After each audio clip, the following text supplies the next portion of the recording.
are all doing well. Let's talk about Earth layers. Everybody, please stand up.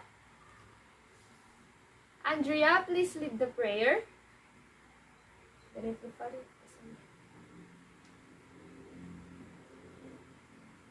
Amen. Good morning, class. How are you today? Wow, that's nice to hear. Before we start our class, let me check your attendance first. Pearl is present, Celine is present, Jane is present, Leah is present, Jewel is present, James is present, Michael is present. Wow! All of you are here today. And I'm glad that there is no absentees in our class. Before we proceed in our lesson for today, let us have a review of our lesson yesterday. Who still remember our lesson yesterday? Yes, Michael? Very good. It is the shape of the Earth. And what is the shape of the Earth? Is it square, a triangle, a rectangle? Yes, Hershey. Very good. It is round like a ball, but not a perfect sphere. And what is the shape of the Earth called? Yes, Jewel. Correct. An oblate spheroid. And what is an oblate spheroid? Yes, Jane. Very good. The Earth is an oblate spheroid because it is slightly bulging above the equator and flattened at the poles. Okay, it seems that you really understand and remember our lesson yesterday. And now, before we proceed, do you want to have a short game? Okay, our game is entitled Guess the Picture. So I will show you a picture and you need to guess what is it. So for our first picture,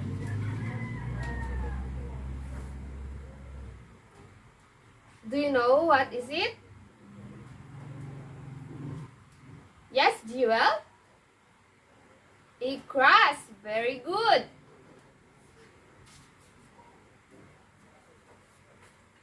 How about this?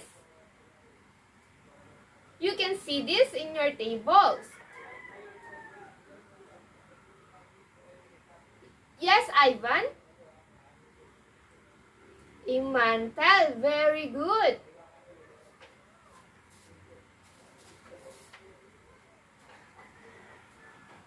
How about this?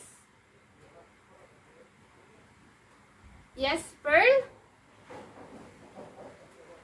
Core. Correct.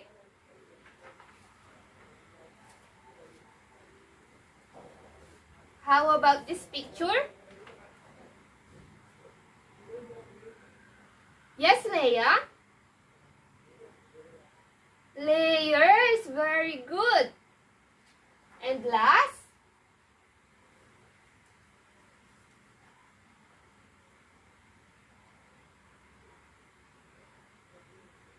Yes, Andrea?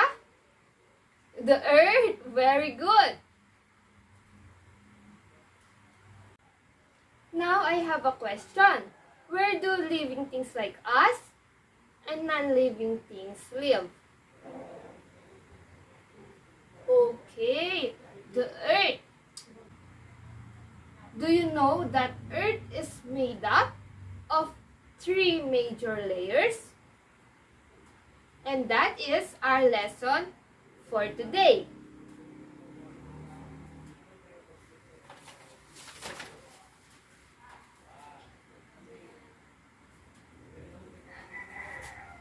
But first,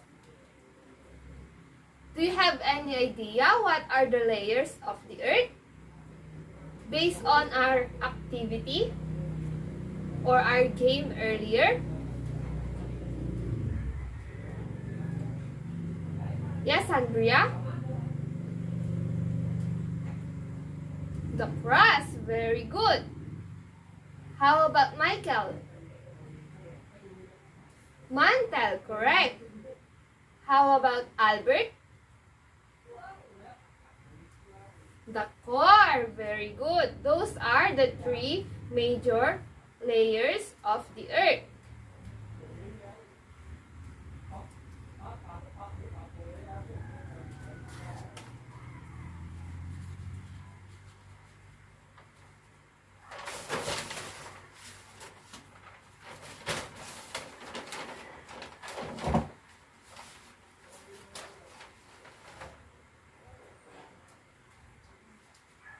Okay, here are the layers of the earth, the crust, the mantle, and the core. And the core has two layers, the outer core and the inner core.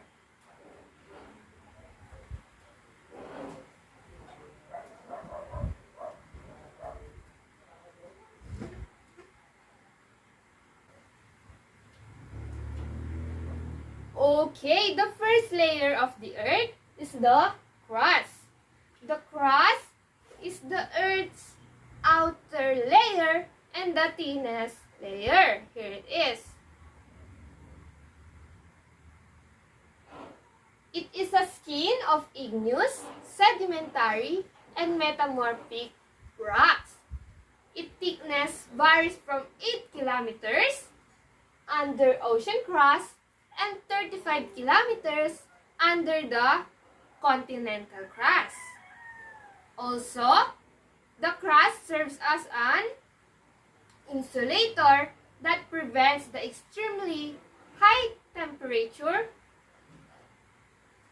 of the interior from reaching the surface.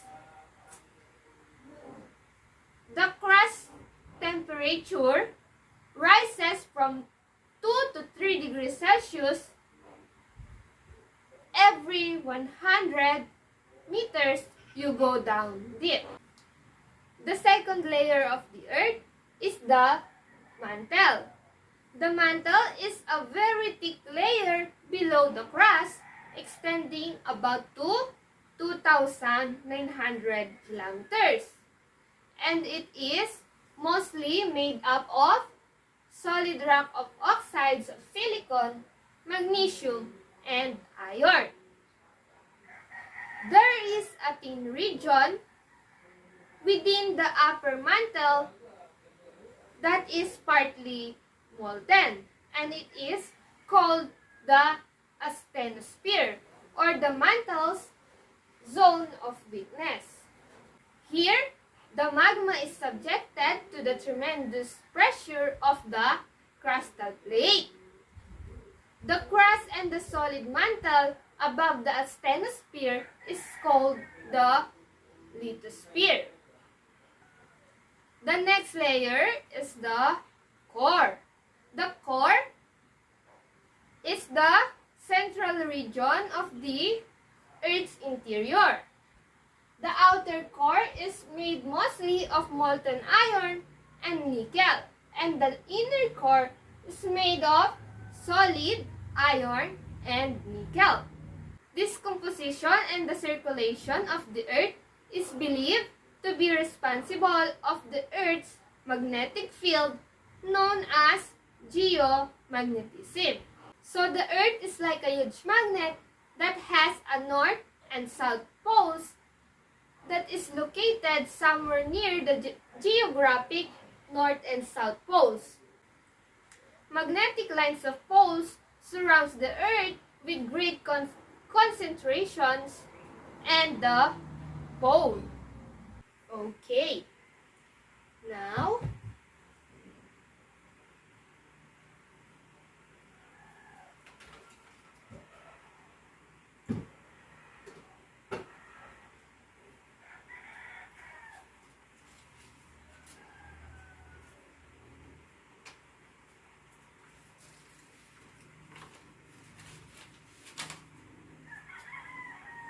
Can you choose one layer of the Earth and describe its characteristic? Yes, Ivan? Very good. How about Jane?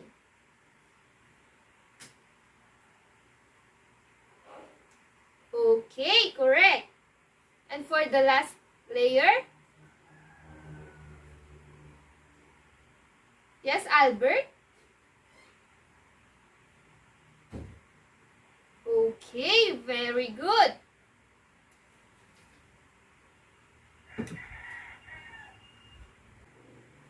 Now, get one whole sheet of paper and write an essay with 5 sentences on how you can help protecting our Earth.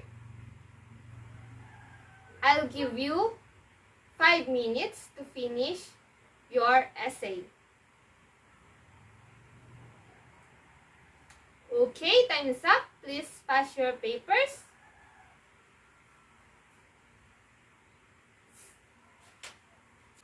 And now for your activity, get a sheet of bond paper and draw the structure of the Earth and label each layers. I will also give you 5 minutes to finish your activity.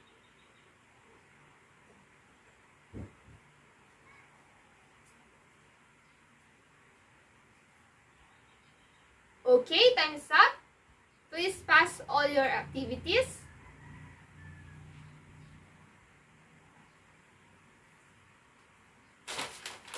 Okay, thank you. Now for your quiz.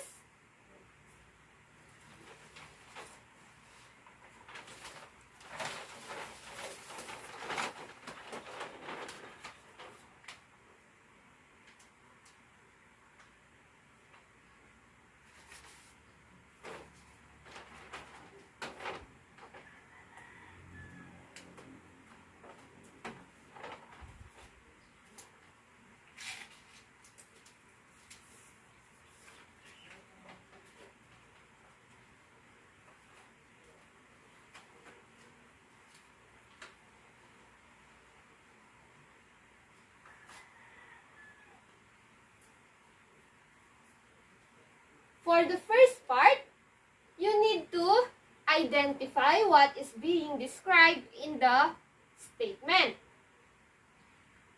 And for the second part, you need to write true if the statement is correct and false if the statement is wrong. So I will give you 10 minutes to answer your quiz. And after that, we are going to check it.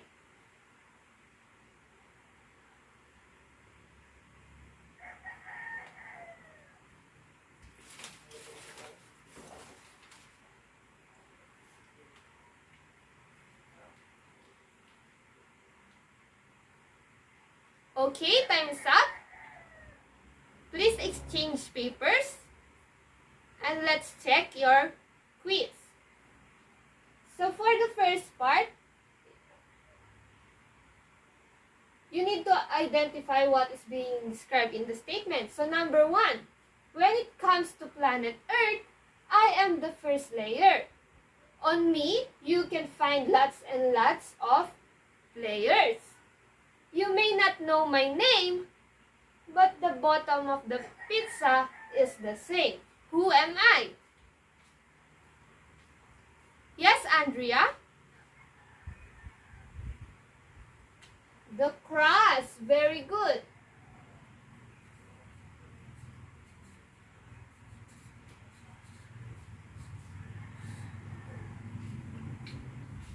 Okay, the second one is, the last 2 layers have one last name, but I guarantee you, we are not the same. I covered the other one, and I'm not as hot. However, when it comes to volcanoes, I know the right spot. Who am I? Yes, Michael. The outer core. Very good.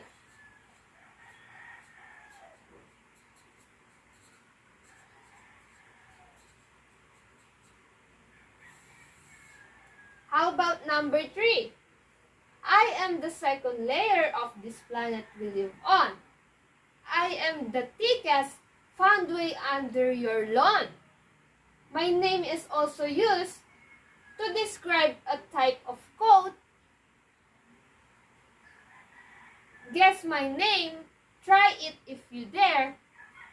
Who am I? Yes, Hershey. Mantle. Very good.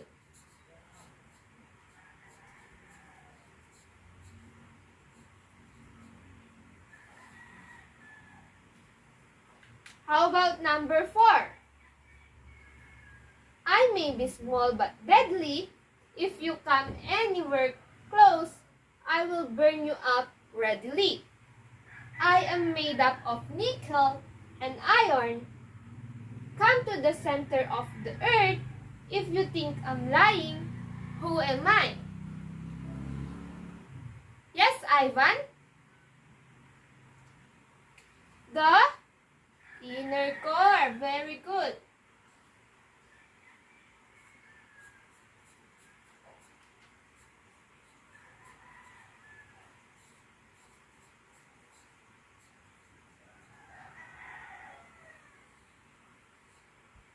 And last, for the first part, a long time ago, they thought I was flat.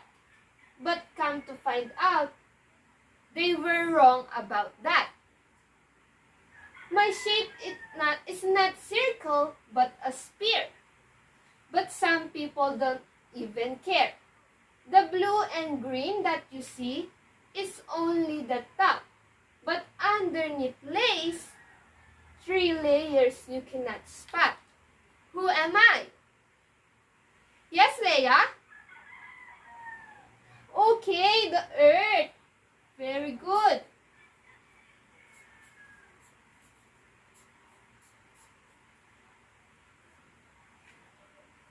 Now, for the second part, the true or false, write the true if the statement is correct and false if the statement is wrong. So for number 1, the crust is a very thick layer. Is it true or false? Yes, Celine? Very good. It is false. Because the crust is a thin layer. Second one, the core is the central region of the Earth's interior. Is it true or false? Yes, Michael? Very good. True.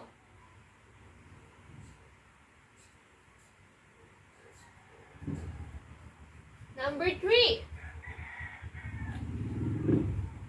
The Earth has multiple layers. Yes, Andrea? False. Correct. Because it only have 3 major layers. Number 4. Inner core is made of solid iron and nickel. Is it true or false? Yes, Jewel? True. Very good.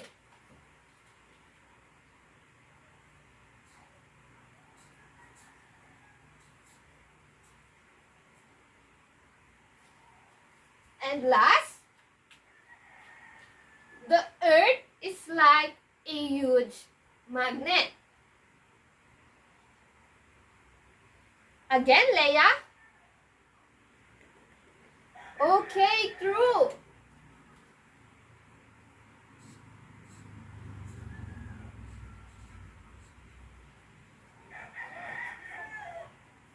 Did you get all the answers correct? Very good. So before we proceed in your assignment, what is the value we can get or the values we can get from our lesson today? The values we can get from our lesson is conscience. So the heart or our heart is like the Earth's core. It provides you direction. Deep within your heart, you know when you are right or wrong. So, always listen to your heart. Okay? And now for your assignment.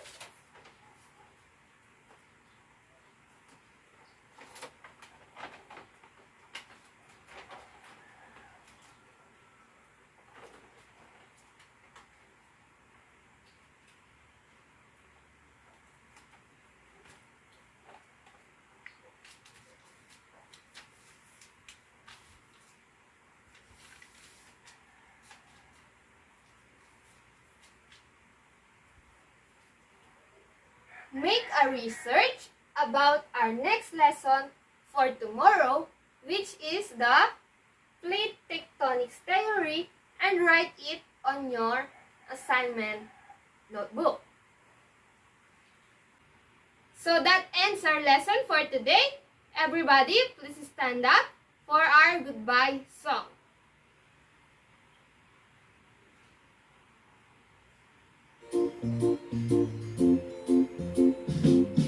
It's time to go home. It's time to go home. It's time to go home. It's time to say goodbye. I had so much fun, and you had so much fun. We all had so much fun, and now we say goodbye. Goodbye, goodbye. See you again. Goodbye, goodbye.